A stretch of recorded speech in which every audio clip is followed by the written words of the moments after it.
Estamos de volta com o programa Ação Parlamentar e no quadro Nomes da Cidade de hoje nós viemos até a Vila Guaianazes para contar a história de Tomás Antônio Gonzaga, poeta que dá nome a essa rua em que nós estamos. Ele cantou o amor, mas também desafiou o império pela liberdade do Brasil.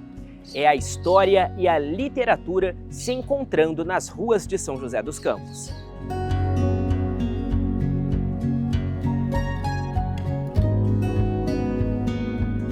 Localizada no coração da Vila Ema, a rua Tomás Antônio Gonzaga foi oficializada por uma lei municipal em 1952. Por trás da placa existe um legado que volta ao século XVIII. Gonzaga não era apenas um morador do Brasil colonial, mas um dos maiores nomes do arcadismo literário. Para entender a relevância do autor, fomos até a biblioteca da Univap conversar com quem entende do assunto. Tomás Antônio Gonzaga foi um autor importantíssimo para a literatura brasileira. Ele nasceu em Portugal, no Porto, em 1743. O pai dele era brasileiro, a mãe era portuguesa com ascendência inglesa. E ele é de uma época importantíssima para nós, da literatura, que é o arcadismo. Ele volta ao Brasil, ele é criado no Brasil. Nascido em 1744, a principal obra de Gonzaga é Marília de Dirceu, que teve a primeira parte publicada em 1792. Sob a visão de Dirceu, que representava o próprio poeta, escreveu versos apaixonados para sua amada Maria Doroteia. Mas o que começou em romance, logo se transformou em tragédia por causa da política. Lá em Vila Rica, ele vai conhecer a Maria Doroteia Joaquina de Sanches Brandão, o amor da vida dele, e vai escrever uma das maiores obras da literatura árcade, que é Marília de Dirceu. E é preso, fica 2 anos incomunicáveis, e foi exatamente 1 mês antes do casamento que ele teria com a Maria Doroteia Joaquina.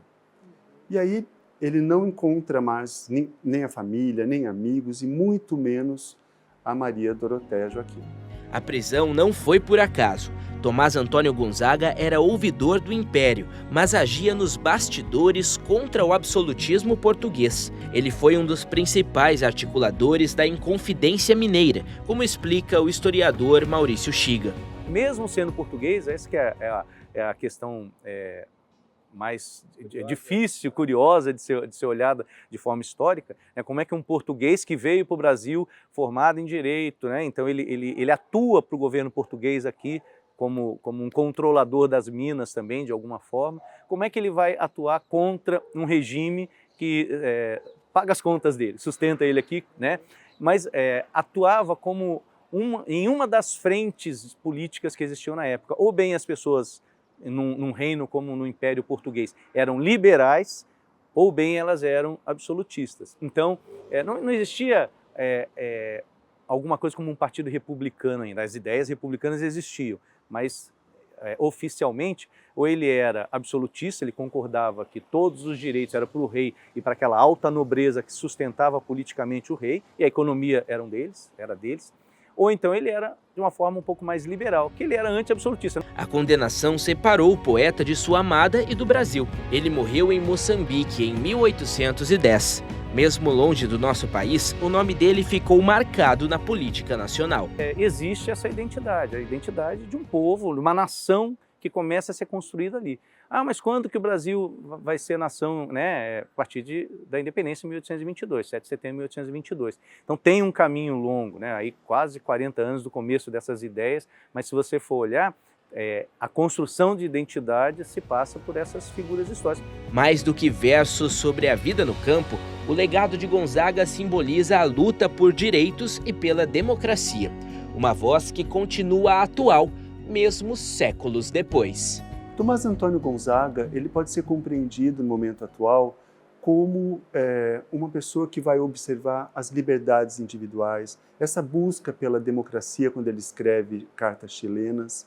Ele vai atuar tanto do ponto artístico quanto do ponto político em prol da liberdade, em prol da democracia, em prol da vivência de amores verdadeiros e profundos.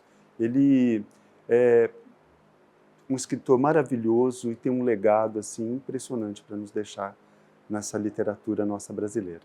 É uma questão de identidade. Para mim, é sempre a formação de identidade. Ah, mas ele era português, mas ele foi um conjurado, ou um confidente, depende de onde você está olhando. Mas ele foi uma pessoa importante, mesmo que já passe aí de 200 anos, né? Mas porque ele trabalhou para que o Brasil tivesse liberdade. Nem bem para a época tinha noção, defendia essa noção de democracia como a gente tem hoje. Nem tanto a liberdade também democrática, mas liberdade em relação a um poder único, absoluto, que era do Império Português.